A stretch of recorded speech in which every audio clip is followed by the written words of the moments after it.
핵무기를 가지려는 집착과 광기로 핵실험을 연이어하는 북한을 거의 평생 보고 자라온 사람들이 한국인입니다. 때문에 핵무기가 위험하고 가지면 안 된다는 의식을 가지고 있죠. 근데 우리는 핵무기를 가지려고 한 적이 없었을까요? 이러한 궁금증으로 만들어진 책이 엄청난 베스트셀러인 무궁화꽃이 피었습니다입니다. 저도 굉장히 재밌게 읽은 책이죠. 그러나 이건 소설이고 정확한 사실이라고 보기는 어렵습니다. 그래서 이 영상에서는 대한민국 핵무기 개발에 대한 역사를 팩트를 기반으로 한 이야기로 소개하려고 합니다. 너도 나도 핵무기 개발에 뛰어들며 핵 확산에 대한 위기감이 고조되었고 4년 동안 미국 대통령이 2명이나 방한할 정도로 중요했던 역사니까요. 한국전쟁 이후 6, 70년대 한국은 한강의 기적이라 불리우는 놀라운 경제성장을 이뤄냅니다. 이에 따라 남북한의 군사비 지출 격차는 점점 커졌죠. 북한은 비무장지대 근처로 병력을 전진 배치하고 1970년 6월에는 북한 경비정을 이용해 남한 선박을 납포까지 해갔습니다. 당시 북한의 군함과 경비정의 성능은 남한보다 우수했거든요. 이러한 상황에서 박정희 대통령은 국방과학연구소를 대통령 직속 기관으로 신설하고 무기개발위원회를 비밀리에 만들어 무기 관련 연구를 시작합니다. 당시 미국 대통령이었던 닉슨은 아시아에서 전쟁이 발발했을 경우 방위의 1차적 책임은 당사국이 져야 하고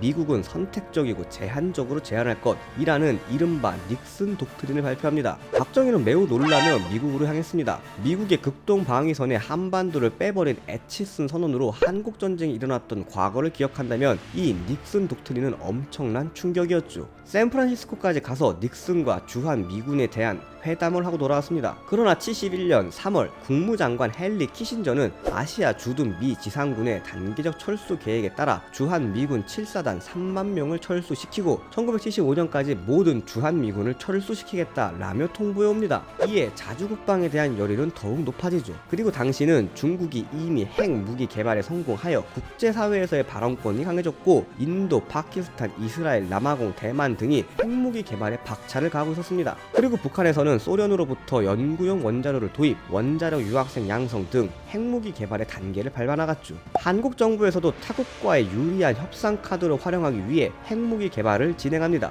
미국의 반대와 제재가 걱정되었기에 실제 생산과 보유보다는 생산 능력 확보에 집중합니다. 1단계로 핵 원료인 플루토늄 제조용 재처리 시설 확보를 시행합니다. 원자력 발전 기술은 미국에 의존하고 있었습니다. 이 플루토늄 재처리 기술을 미국은 당연히 한국에 주지 않겠죠. 그래서 미국과는 달리 핵기술 분배에 비교적 우호적이었던 프랑스에 접근합니다. 총리인 김종필이 파리에 방문하여 프랑스와 협상을 하였고 1974년 연 20kg 플루토늄 재처리가 가능한 시설의 설계도를 완성합니다. 매년 히로시마 원폭을 2번 할 수 있는 분량이었죠. 설계도가 완성되자 2단계로 핵무기 개발에 필요한 인적, 물적 자원을 모으기 시작합니다. 영국, 프랑스, 미국 등지에 있는 우수한 한국인 과학자들에게 귀국을 요청하였고 여러 자문을 받아옵니다. 그리고 이 인재들이 모여서 티나지 않게 연구를 진행하기 위해 대전, 대덕에 과학 신도시를 조성하죠. 물리, 핵, 화학, 공학 분야에서 필요한 인재들을 퍼즐 맞추듯 조각 모음을 합니다. 그리고 설비에 필요한 장비와 재료들도 조금씩 은밀하게 구매하죠.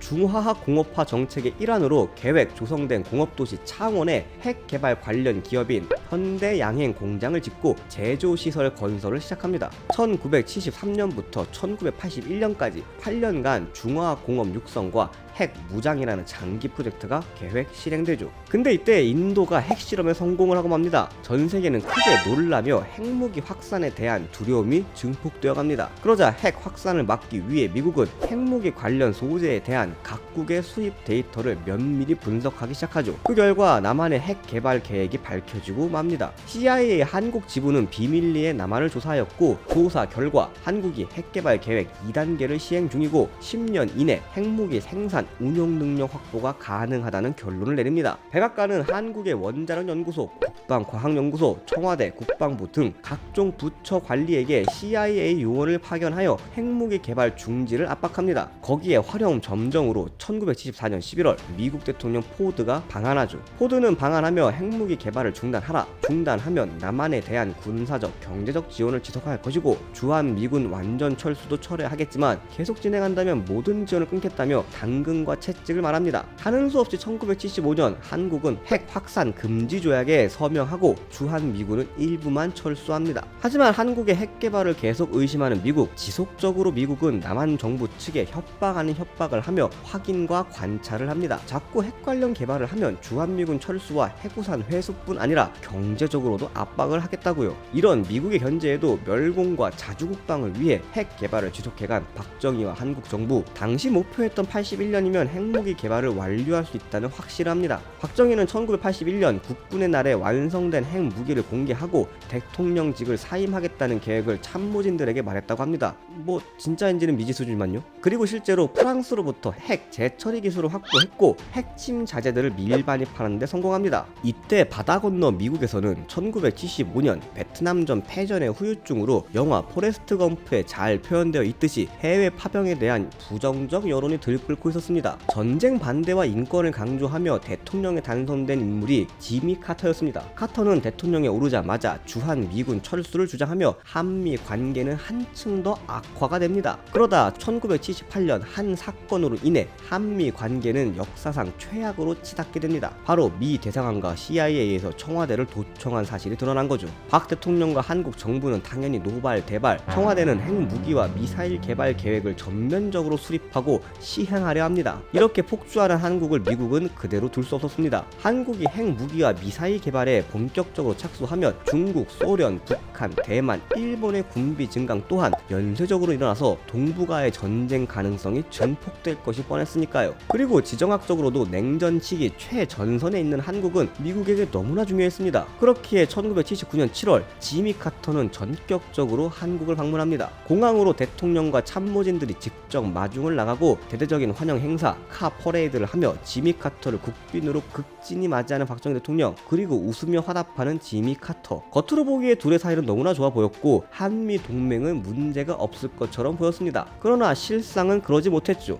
박정희에게 카터는 주한미군 철수를 주장하며 자신의 안방을 도청까지 한 인간이었고, 카터에게 박정희는 동북아 군사 긴장감을 고조시키며 자신의 말을 잘 듣지도 않는 독재자로 인식했으니까요. 청와대에 들어와서는 회의가 시작됐습니다. 회의 테이블에 앉자마자 박정희는 자신이 직접 준비한 원고를 품에서 꺼냅니다. 그리고 카터에게 주한미군이 한국과 미국에게 어떻게 왜 필요한지, 북한이 얼마나 위협적인 존재인지 뿐 아니라 카터의 주한미군 철수 주장이 파멸을 자초하는 실수다 라는 정제되지 않은 날 것의 어투로 말을 합니다. 그것도 45분간 일방적으로요. 처음에는 얌전히 듣고 있던 카터, 그러나 회의 내내 일방적으로 자신의 얘기만 하는 박정희에게 점차 짜증이 났고 인상이 찌푸려집니다. 그러면서 옆에 참모진에게 메모를 건넵니다. 박정희가 앞으로 한마디만 더 하면 회담이고 뭐고 나는 미국으로 돌아갈 것이고 당장 주한미군을 철수시킨다. 메모를 보고 화들짝 놀란 참모진은 남한 측 참모진에게 눈치를 줬고 회의는 급하게 마무리됩니다. 회담이 끝나고 숙소로 향하는 리무진 안에서 카터는 화를 주체할 수가 없었습니다. 박정희를 맹비난하며 나는 무슨 수를 써서라도 주한미군을 철수시킬 거다 라고 엄포를 놨죠. 국무장관 헨리 키신저와 한국 전문가이자 기자인 돈 오버도퍼는 이 순간을 한국이 가장 위험했던 순간으로 기억을 하고 있을 정도였습니다. 한참 욕을 하다 참모들의 설득으로 진정이 된 카터, 이성적인 판단으로 주한미군 철수 계획을 취소합니다. 단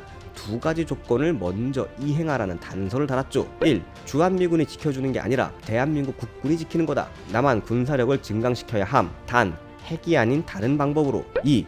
수감 중인 반정부 인사들을 석방하며 인권 개선 조치를 단행. 주한미군 철수만은 막아야 했던 박정희는 이 조건을 수락했고 미군의 철수 계획은 취소가 되었습니다. 하지만 박정희는 미국 몰래 핵무기 개발을 지속하려 하였고 카터도 81년 선거에서 재선이 되면 주한미군 철수를 재개하려는 속셈이었습니다. 그러나 이 두 대통령의 계획은 모두 실현되지 못했죠. 카터는 귀국 후에 성급함과 경험 부족으로 많은 갈등을 야기하는 대통령이라는 프레임이 씌워졌습니다. 독단적이고 즉흥적인 정책 추진으로 국민들은 공포까지 느꼈고 결국 재선에 실패하며 주한미군 철수는 흐지부지 끝나고 맙니다. 박정희는 모두가 아시는 것처럼 몇 개월 뒤인 1979년 10월 26일 김재규에 의해 암살되며 한국의 핵무기 개발은 중단이 됩니다. 대신 이 기술은 없어지지 않고 원자력 발전 분야로 진보하여 엄청난 성과를 이뤄냈죠. 이 영상을 만든 이유는 한국이 핵무장을 해야 한다 아니다 이런 가치 판단을 내리고자 함이 아닙니다. 우리도 이렇게 핵을 가지려 했었다라는 역사적인 사실을 많은 사람들이 알았으면 하는 마음에서 제작하였습니다. 이번에도 다 아시는 얘기 봐주셔서 감사합니다. 지식과 정보를 관찰하는 지식미어캣이었습니다.